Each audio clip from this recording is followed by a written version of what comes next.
B team வரும்போது கண்டிப்பா தமிழக வெற்றி கழகம் ஒரு சென்டர் ரோல ப்ளே பண்றேன்னு நினைக்கிறேன். அவங்க வந்துட்டு ஊழல் ஒழிப்பு பண்றோம் அப்படின்னு சொல்றாங்க.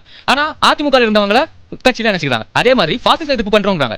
அதே மாதிரி பாசிச எதிர்ப்பு பண்றாலும் பாஜக இருந்தவங்கள இந்த நேற்று தான் இருந்துச்சு புதுச்சேரியில அவரை பாஜக இருந்தவரை கட்சியில நினைச்சுக்காங்க. இதுதான் அவங்களோட மாற்று அரசியலா என்ன பி டீம் அரசியலா? ஊழல் கட்சின்னு சொல்லிட்டு அதிமுக செங்கோட்டையனை சேர்த்திருக்காங்க.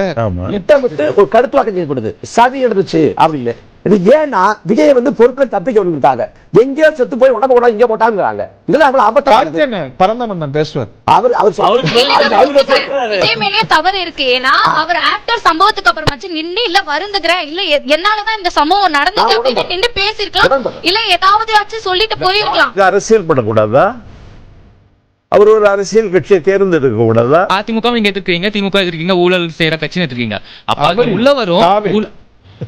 அது உள்ள வரும் ஒரு ஊழல் பண்ற ஒரு அமைச்சர் நீங்களே குற்றச்சாட்டும் வைக்கிறீங்க. அவரே தூக்கி கட்சியில போட்டுட்டு நாங்க ஊழல் எதிர்ப்பு பண்றோம், பாஜக உள்ளவரை கட்சியில தூக்கி போட்டுட்டு நாங்க பாசிச எதிர்ப்பு பண்றோம். இது எந்த விதத்துல மாற்று அரசியலா தெரியும்? எப்படி எங்களுக்கு நம்பிக்கை வரும்? கட்சி மேல எப்படி நம்பிக்கை வரும்? தமிழக வெற்றி கழகத்துக்கு மேல எப்படி எங்களுக்கு நம்பிக்கை வரும்? விஜய் பத்தி பேசுறது நம்ம டைம் வேஸ்ட். அன்டெஸ்டட் லீடர் அவர். இன்னும் பப்ளிக்ல ரெஃபரண்டம் வரல. என் பேர் ஸ்ரீ சூர்யா, காஞ்சிபுரம் மாவட்டத்திலிருந்து வரேன். எனக்கு என்ன கேள்வினா, இப்போ தாவேக்கா தலைவர் விஜய் இது வரைக்கும் எந்த ஒரு பிரஸ் மீட்டும் கொடுக்கல. அவர் எனக்கு என்ன சந்தேகம்னா, அவர் பின்னாடி யாரோ ஒருத்தவங்க இருந்து அவரை ஸ்கிரிப்ட் கொடுத்து உட்காந்து பிரச்சாரம் சொல்ற மாதிரியும் தலைமையில உட்காந்துக்கிட்டு ஒரு எப்படி ஒரு படம் நடிக்கிறாரோ அதே மாதிரி உட்காந்து நடிச்சுக்கிட்டு இருக்க மாதிரி தான் தோணுது. அவர் ஏன் பிரஸ் மீட் யார் பதில் சொல்லணும்?